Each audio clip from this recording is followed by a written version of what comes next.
Good morning o good evening po sa lahat. Update sa panliligaw ng isang Papa Jomar sa napakagandang may hawig ni Liza Soberano na si Carla. Nadagdagan na ba kaya ang chance ng isang Papa Joms na sagutin na siya ni Carla? Halaka, parang malapit na nga itong mangyari. Kasi nga ay unti-unting nadagdagan ang chance nito tuwing may kiligan moment sila together. Kasi nga ay bumisita na naman si Papa Joms kay Carla at grabe nga ang pagtatagpo nila. Kasi sobrang nagulat sila sa isa't isa kasi ang isang Carla ay mas lalong gumaganda at bloom. Nga daw ito, sabi ni Papa Jomar. At si Papa Jomar naman ay nagpapapogi at pinaghandaan ang forma niya kasi dinamdam pala niya ang sinabi sa kanya ni Carla. Dati na tumataba na daw ito at may double chin na.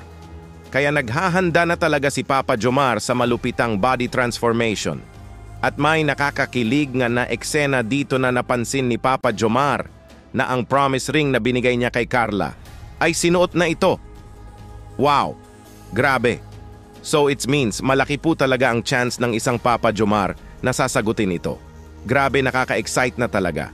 May video clip nga mga idol patungkol sa lahat ng yan na paniguradong kikiligin kayo kahit ilang beses pa nyo ito mapanood.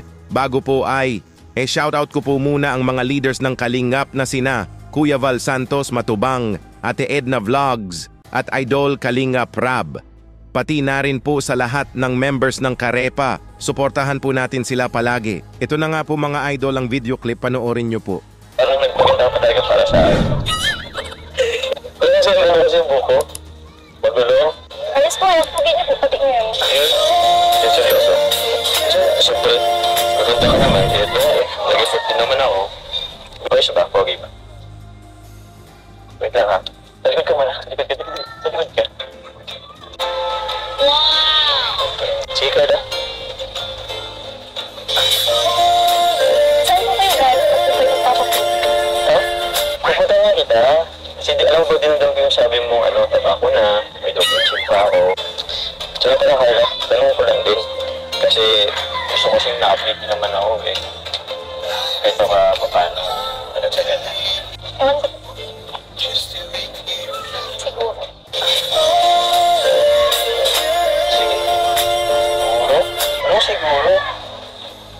Wala bang specific dyan? Siguro maganda din. Ganun na.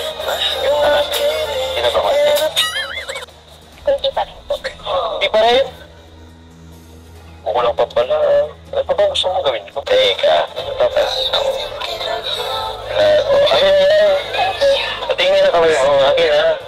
May sunod ka na eh. Akin na. Patingin, ipakita mo. Sige na. Isa. Wala po. Meron ako nakita. Akin na. Akin na. Patingin.